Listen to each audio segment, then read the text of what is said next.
I think this will be okay. Hopefully magkasya. So planning done.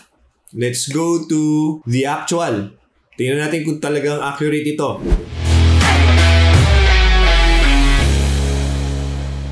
Hi guys, Tai here. Welcome back to the channel. So in this episode, I will be revamping my direct pedal board. Magdu-dual Tonex setup tayo and meron dumating na bagong pedal.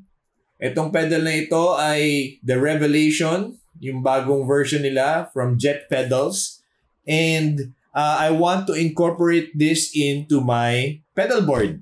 Ngayon, yung pedal board ko kasi is the mono small. And I don't think I can incorporate all of these pedals into this board na magkakasya siya. Ngayon, para sa episode na ito, titingnan natin ang pedalplayground.com kung totoong accurate siya or hindi. Kasi ito yung tool na ginagamit ng mga gitarista para i-plan or i-map out yung pedal board nila. So guys, commercial lang. If you like the content, click like on the video, subscribe to the channel, and also mag-comment naman kayo. Mag-hi kayo, sasagutin ko naman kayo. Pag meron kayong tanong, usap tayo dun sa comment box. Also, follow me on Instagram and TikTok. Meron na rin. Hanapin nyo lang, Tai's Worship Guitar. Yun lang. Let's go back to the video. Okay. So, laptop is here. Nakalagin na tayo sa pedalplayground.com. Tapos, nalagay ko na lahat ng mga pedals na gusto ko ilagay dito sa ating pedal board. So, try natin ikutin at ipagkasya ang mga pedals na ito. So, gusto ko sana kasi is si Tonex. Maganda sana kung magkatabi sila dahil medyo OC at maganda tingnan. Tapos nandito si WL60.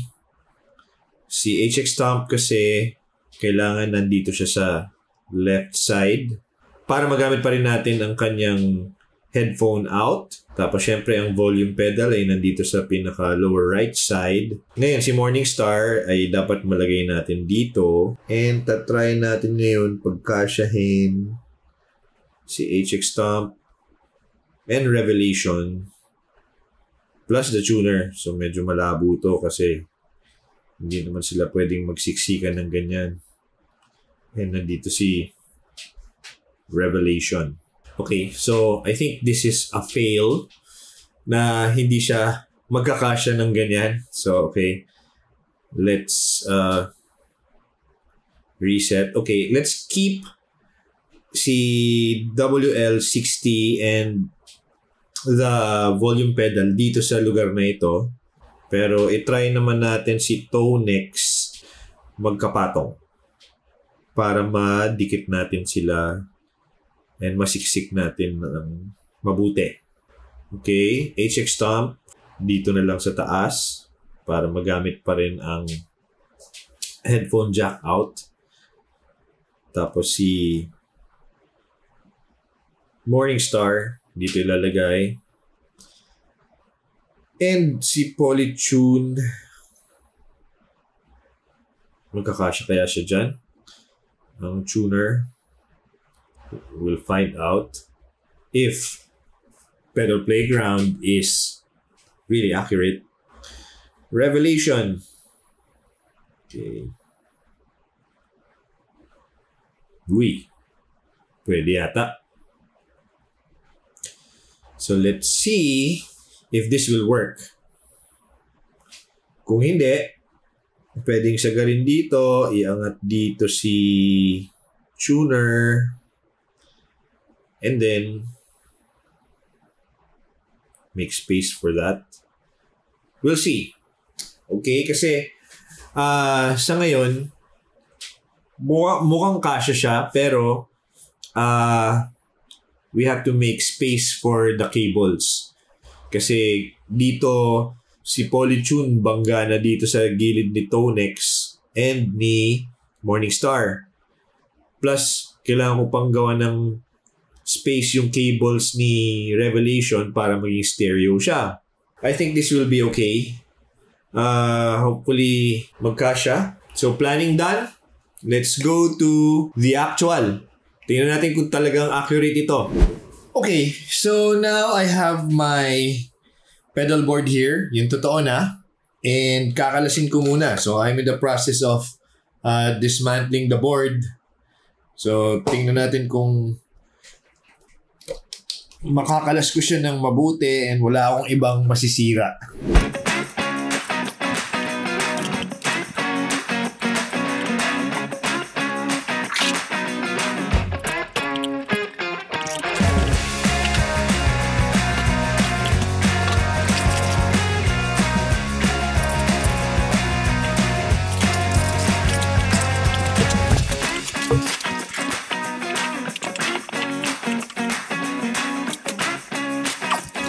Okay, so nakakalas na yung board. Iniwan ko ngayon yung WL60 and yung volume pedal dito kasi this is where I want them to be.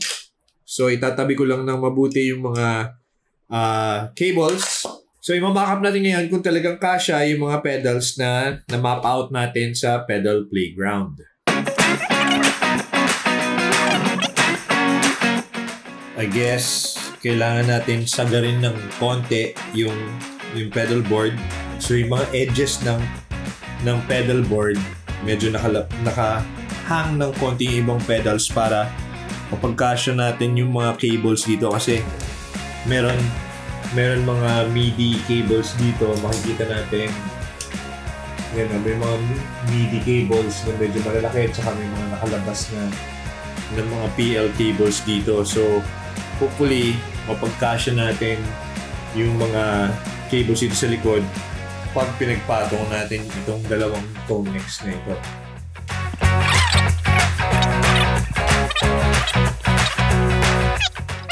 So usually kapag gumagamit ako ng dual lock, sobrang maliliit na pieces lang yung ginagamit ko kasi ito lang enough na siya.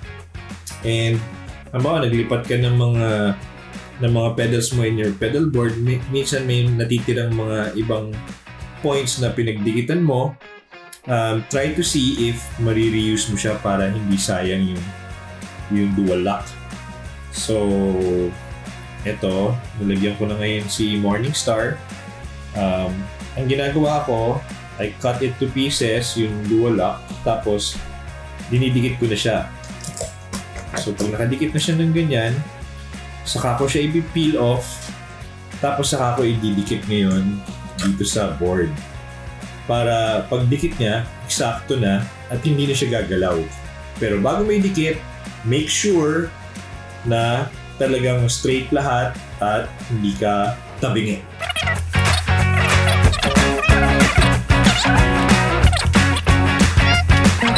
Hi guys! So update lang, no? Ito na yung board. So what's happening is, technically, kasya siya.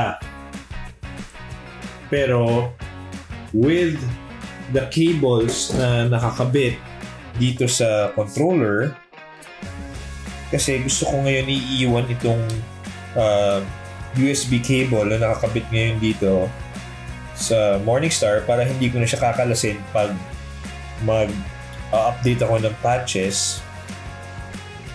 So ngayon, gumawa ako ng mga spacer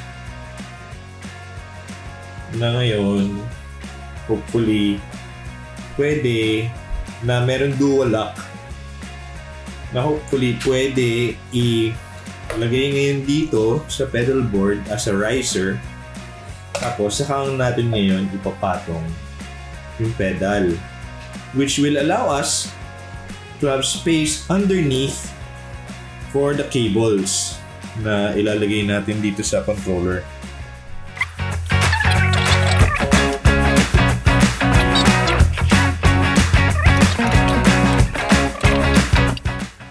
So,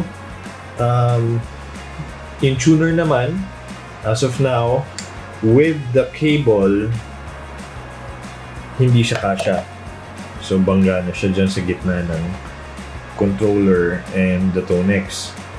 So the next space na pwede siya is here, which will also clear the power cable. Buti na lang may riser tayo. Kasi kapag nilagay natin yung pedal ngayon, sakto siya. Okay, so roughly, eto na. It looks close. Dito ko muna tatapusin itong video na ito kasi eto na. Makikita nyo na yung pedal board ay naka-mock up na. Wala pa yung mga cabling, wala pa yung mga MIDI cables and power cables and ins and outs. Pero sa tansya ko, I think kasya na kasi we have ample room for all the cables here and napagkasya ko na ngayon ang tuner pati itong Revelation pedal. So, ang tanong kung si Pedal Playground ay accurate, well, technically yes, pero you still have to make space for the cabling and also yung mga gusto mong gawin like yung USB cable para maplano mo ng mabuti. So after mo i-plan ng mabuti dun sa Pedal Playground and then ngayon dito mo na makikita kailangan mo pa rin i-mock up and pagplanuhan naman yung cabling mo. And in the next video, ipapakita ko naman kung paano ko i-wire itong pedal board na ito. So yun, see you in the next one. This is Ty. Bye!